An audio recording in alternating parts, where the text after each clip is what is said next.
So these are just some more tools that the Read Aloud extension will give you when you're on a website. Again, we're going down into the bottom right-hand corner, the little blue circle with the person on it. And this time we're going past the accessibility profile and we're looking at adjustments that we can make. Okay, the first one is content scaling. If we click our little arrow up, it is scaling up the content. It's making it all a little bit bigger. And we're going to bring this back down to our default. The readable font, we can click on this and it just makes the font that little bit easier to read. Highlight titles. So you can see here, there's unfortunately our title is behind our tools here, but I know there is a title here or a heading, and it's giving us a little blue rectangle around it just to highlight it and to show it to us, make it a little bit more clear.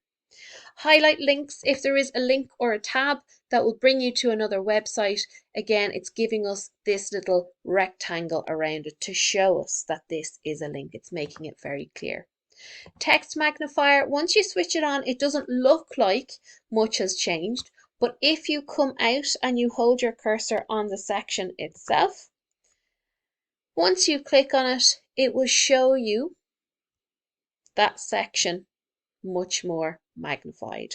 Okay, so and you can scroll down through that and you can read it then. It also changes the background. It makes the text a little bit bigger for you as well. So we're going to come back in and we're going to switch that one back off.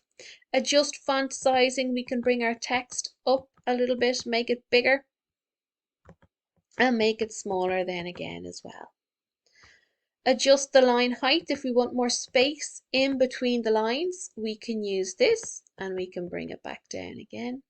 And adjusting the spaces in between our letters. So sometimes that can just be a little bit easier on the eyes, and we're going to bring that back down again to our default.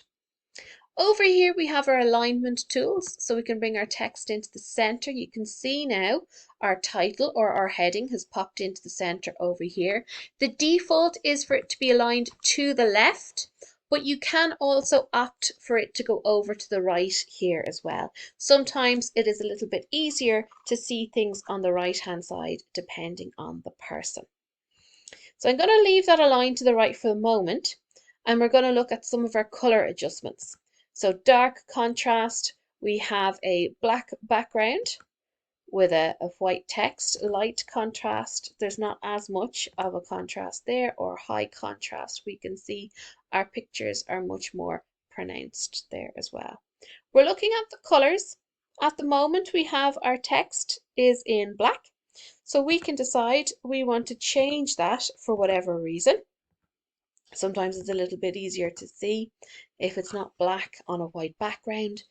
I'm going to change the text to a green color.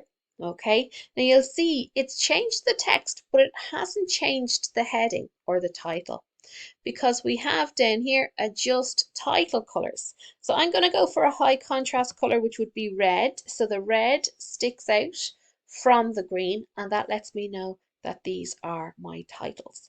And we can also adjust the background color. So again, we can go for blue or purple or red or orange, whatever you want to do, but make sure it's something that's easy for you to see as well.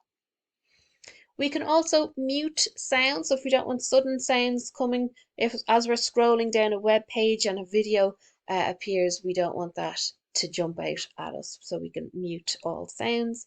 Hide images. You can see our images have disappeared from over here. We can put it into read mode, so we can just scroll through and read from top to bottom. I'm going to switch that off to show you our next tool, because this one is actually pretty useful. So if we scroll down again, our reading guide.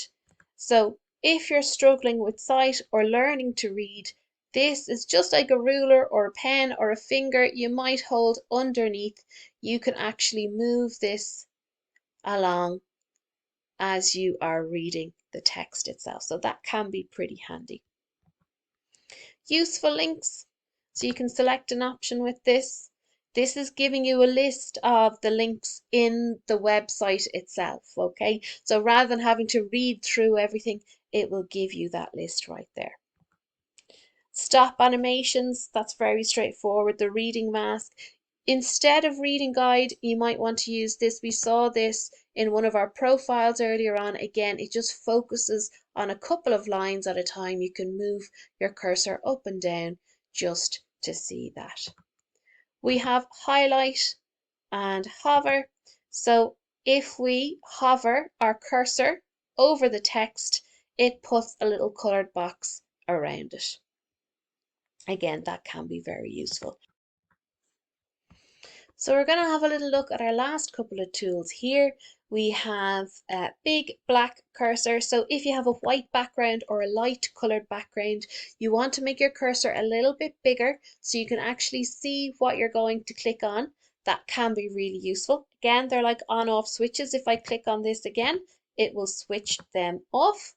And if you have a colored background, we can click on the big white cursor and it means then it stands out that little bit more. We have highlighted or highlight focused this section here, so it just means then that it's easier to see on that colored background. So again, like an on-off switch, we click on it again and our cursor has returned to normal.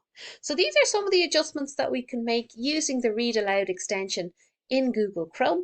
So play around with them and see which ones work best for you.